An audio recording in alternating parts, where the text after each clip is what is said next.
नमस्कार साथियों, मेरा नाम आयुष हर्ष है और आप देख रहे हैं सक्सेस एकेडमी। सक्सेस एकेडमी पे ये मेरा पहला वीडियो है और वीडियो बनाने का मकसद सिर्फ एक है कि आपको सरल, सहज और अच्छे कंटेंट मिल सके paper one, UGC net paper one का।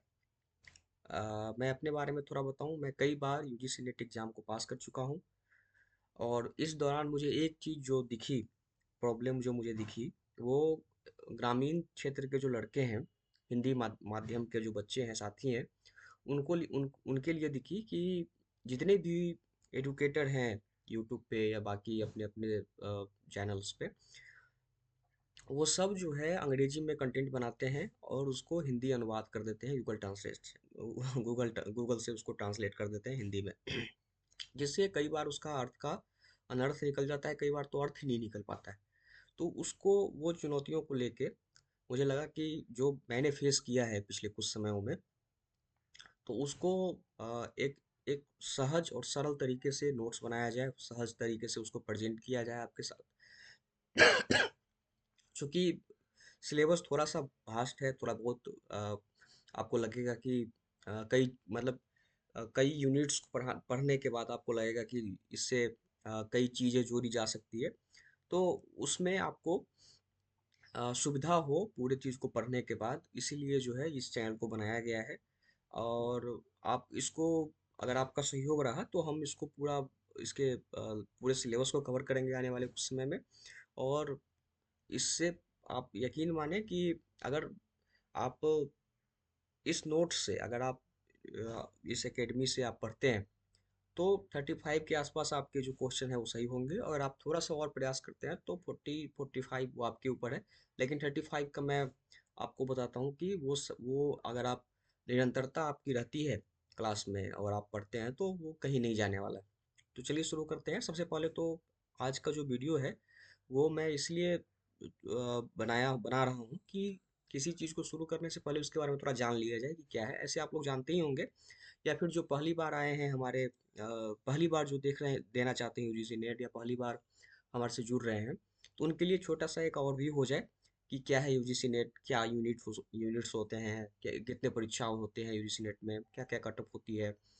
तो ये सारी चीज़ों पे हम लोग बातचीत करेंगे। तो चलिए शुरू करते हैं। तो देखिए, यूजीसी नेट जो है वो एक राष्ट्रीय स्तर की परीक्षा होती है जिसको एनटीए करवाती है। और इसकी जो, इस परीक्षा में 3 कटअप निकलते हैं। पहला कटअप पीएचडी का होता है, जो जिसको पास करने के बाद आप पीएचडी में एडमिशन के लिए एलिजिबल होते हैं। आप भारत की किसी भी यूनिवर्सिटी में पीएचडी के लिए एलिजिबल होते हैं। सामान्यतः ऐसा नहीं होता है कि आपका एडमिशन हो जाए, क्योंकि बहुत कम कटअप होती है। तो लेकिन कहीं कहीं जगहों पे हो भी जाती है। तो पहला कटअप पीएचडी का होता है, दूसरा यूजीसी नेट का होता है, जिसके बारे में आपने कहीं ना कहीं सुना होगा। यूजीसी नेट जो होता है, उसको पास करने के बाद आप एलिजिबल होते हैं भारत में कहीं भी प्रोफेसर बनने के लिए, असिस्टेंट प्रोफेसर बनने के लिए। किसी भी यूनिवर्सिटी में अगर फॉर्म निकलती है, एक राज्य स्तरीय अगर परीक्षा होती है उससे द्वारा, या सेंट्रल यूनिवर्सिटी में जिस तरीके से इंटरव्यू बेस पे या एपीआई स्कोर पे जिस आधार पे होता है, उस आधार पे तो आप एलिजिबल होते हैं। यूजीसी नेट जो है, लगभग 6% बच्चे क्वालिफाई करते हैं, जितने बच्चे फॉर्म भरे होते हैं उसका। और तीसरा कटअप जो सबसे महत्वपूर्ण है वो जेआरएफ का होता है, जो लेस देन 1% के आसपास बच्चे पास करते हैं।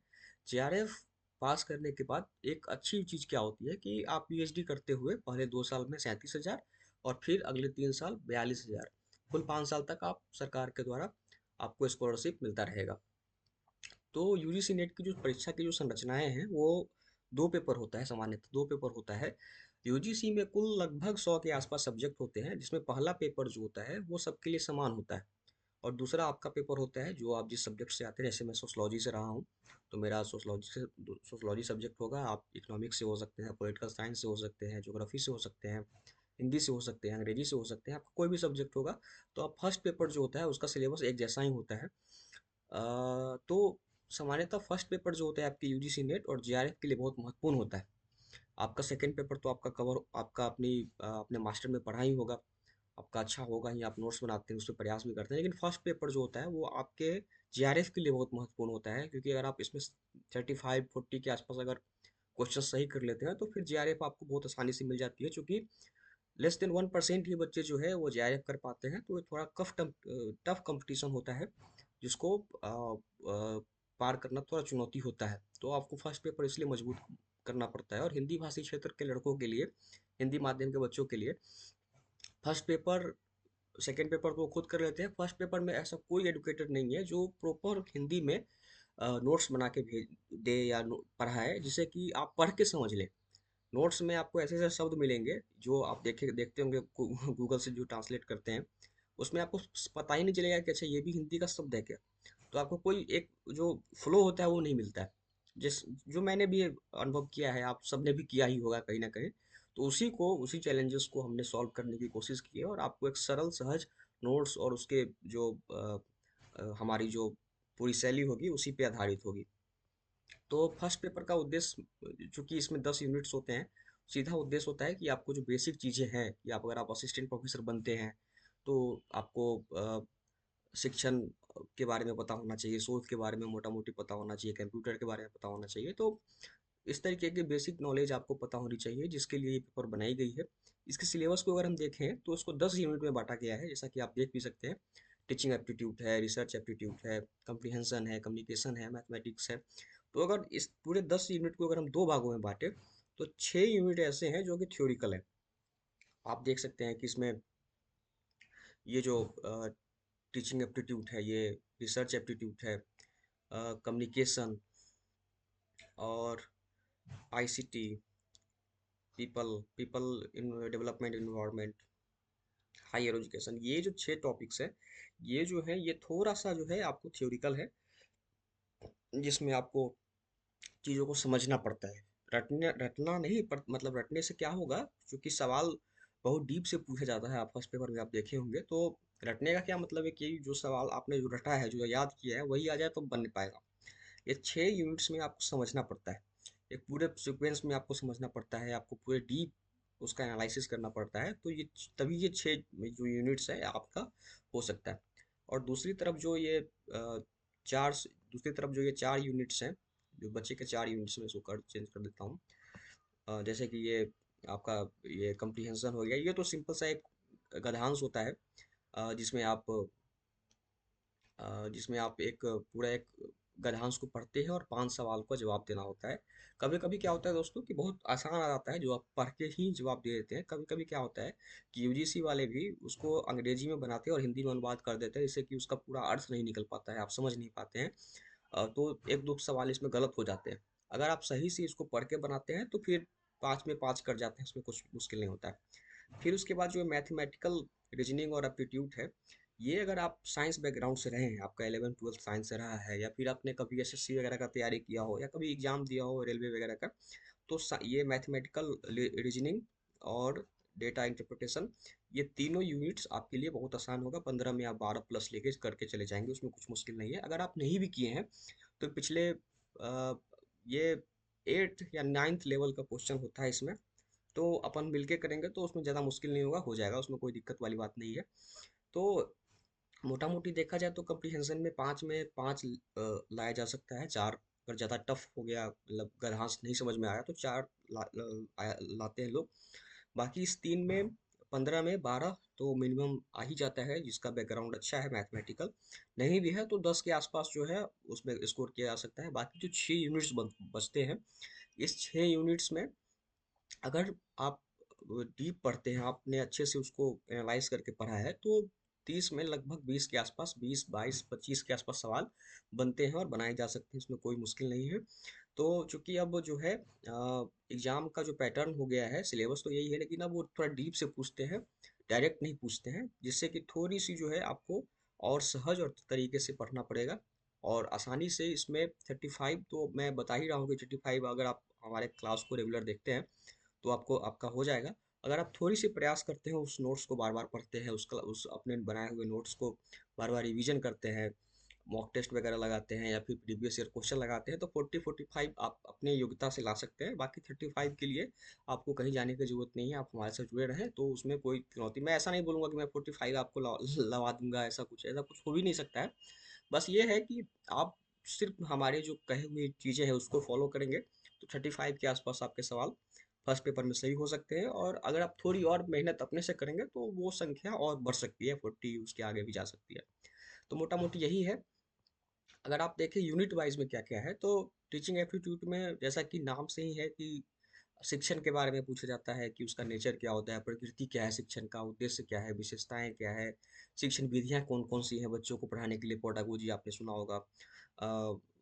बच्चों जो एडल्ट होते हैं उनके पढ़ाने के लिए कुछ और उनके नाम लिया जाता है। तो इस तरीके से पहला यूनिट में इस तरीके की चीज़ें होती है। सेकेंड में रिसर्च में शोध से जुड़ी हुई चीज़ों पे बात होती है। शोध की प्रक्रिया, सैम्पलिंग वगैरह आपने सुना होगा या मास्टर के दौरान पढ़ा होगा। स्ट्रक्चर क्या होता है थ्योरीज लिखने का, रिसर्च पेपर क्या होता है, इस तरीके की चीज़ें उसमें होती है। कंप्रिहेंशन में जैसा कि पैसेज होता है उसको समझना होता है। तो ये बहुत मतलब इस फर्स्ट पेपर का सबसे आसान जो है यूनिट जो है, यूनिट 3 है कंप्रिहेंशन, जिसमें आपको कुछ ज़्यादा मुश्किल नहीं करना होता है। आप कभी नहीं भी पढ़े हैं तो अच्छे से एक बार पैसेज को पढ़ लेंगे तो अगर आसान है तो 5 में 5 कर लेंगे, नहीं थोड़ा मुश्किल ज़्यादा है तो 4 तो कर ही लेते हैं लोग। बहुत मुश्किल होता है तो कभी कभी 3 के आसपास भी होती है। कम्युनिकेशन भी बहुत मुश्किल यूनिट्स नहीं है। इसमें भी थोड़ा सा आपको थियोरिकल क्लियर होना चाहिए, एक पूरा सीक्वेंस में आपके दिमाग में वो माइंड मैप होना चाहिए, बन जाना चाहिए, जिससे कि और आसानी हो। तो इसमें डायरेक्ट क्वेश्चन आते हैं तो ये उतना मुश्किल है नहीं। मैथमेटिकल रीजनिंग में अगर आपने कभी एग्जाम दिया हो, जैसा कि मैंने पहले बताया एसएससी वगैरह का, तो नंबर सिस्टम आपने पढ़ा होगा, प्रॉफिट लॉस पढ़ा होगा, परसेंटेज पढ़ा होगा। तो इस तरीके की जो चीज़ें हैं अगर आपने पढ़ी है तो आपके लिए बहुत आसान है, क्योंकि इसका लेवल बिलो 10 स्टैंडर्ड होता है, तो आपको ज़्यादा चुनौती नहीं आएगी। अगर फिर भी अगर आपने नहीं पढ़ी है तो हम मिलके उसको बहुत अच्छे से पढ़ेंगे, और उसमें 5 में 4 करना कोई बड़ी बात नहीं है, किया जा सकता है, अच्छे से किया जाता है। 5 में 5 भी लोग करते हैं जिनका बैकग्राउंड मैथमेटिक नहीं रहा है। लॉजिकल रीजनिंग जो है इसमें भी जो है ज़्यादा मुश्किल नहीं है, इसको भी बहुत अच्छे से किया जाता है। वेन डायग्राम जो है, आर्गूमेंट्स जो हैं, ये सब चीज़ें जो है ये किया जा सकता है, इसमें कोई चुनौती नहीं है। डेटा इंटरप्रिटेशन जो है मोटा मोटी जो यूनिट 5 है उससे ही जुड़ा हुआ है, कि आपको एक टेबल दे देगा, एक ग्राफ दे देगा, उसमें आपको परसेंटेज का सवाल हो सकता है, प्रॉफिट लॉस का सवाल हो सकता है, या इंटरेस्ट का सवाल हो सकता है, कंपाउंड इंटरेस्ट का, साधारण ब्याज, चक्रवृद्धि ब्याज, इससे जुड़ा हुआ।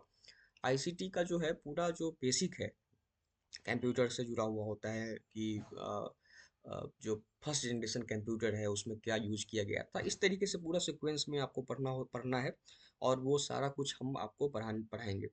तो आईसीटी का पूरा इस पे आधार पे है।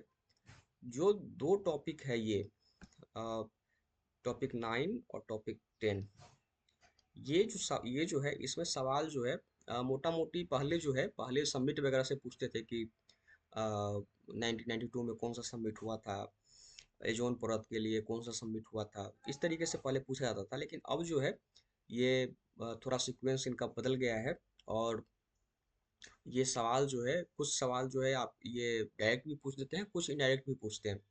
हायर एजुकेशन में जो है नालंदा वगैरह से क्वेश्चन रहता था पहले, अभी भी एक दो आ ही जाता है।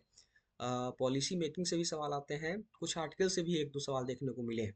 तो अब जो है थोड़ा थोड़ा स्टैंडर्ड जो है यूजीसी अपने फर्स्ट पेपर को बढ़ा रही है, लेकिन हम सबको देखेंगे, और आप यकीन करें आपका पेपर स्कोर अच्छा जाएगा।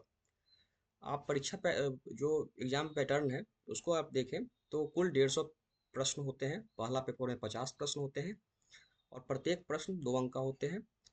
दोनों पेपर का अगर समय देखे जाए तो 3 घंटे का होता है। 150 प्रश्न को 3 घंटा में नेगेटिव मार्किंग नहीं होता है, सामान्यतः ये सीबीटी मोड में ही होता है। आपको सक्सेस एकेडमी के साथ क्या मिलेगा, तो मेरे साथ आपको जुड़ने के बाद अ, हर एक कंसेप्ट पर समझ विकसित आपकी होगी। हम पूरा प्रयास करेंगे कि आप कंसेप्ट को सिर्फ पढ़ें नहीं, उसको समझें भी, जिससे कि आपको आसानी हो वहाँ पे सॉल्व करने में। प्रीवियस क्वेश्चन जो है आपको करने को मिलेगा, यूनिट वाइज हम करवाएंगे प्रीवियस ईयर क्वेश्चन, जिससे कि आपको मोटा मोटी अंदाज हो जाएगा वो क्या पढ़ना है, कितना पढ़ना है। स्टडी नोट्स आपको दिया जाएगा, टॉपिक वाइज मॉक टेस्ट करवाएंगे आपको, टारगेटेड स्टडी प्लान रहेगा, ज़्यादा आए गाई नहीं पढ़ना है, एकदम टारगेटेड, जो महत्वपूर्ण है वही पढ़ना है।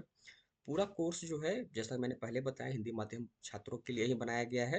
तो वो मेरा पूरा उसके केंद्र में जो है वही है बच्चे जो जिनके लिए कहीं और सुविधाएं नहीं है, वो हमसे जुड़ सकते हैं, हिंदी माध्यम के बच्चे जिनके लिए सहज और सरल तरीके से हम उसको पढ़ाएं।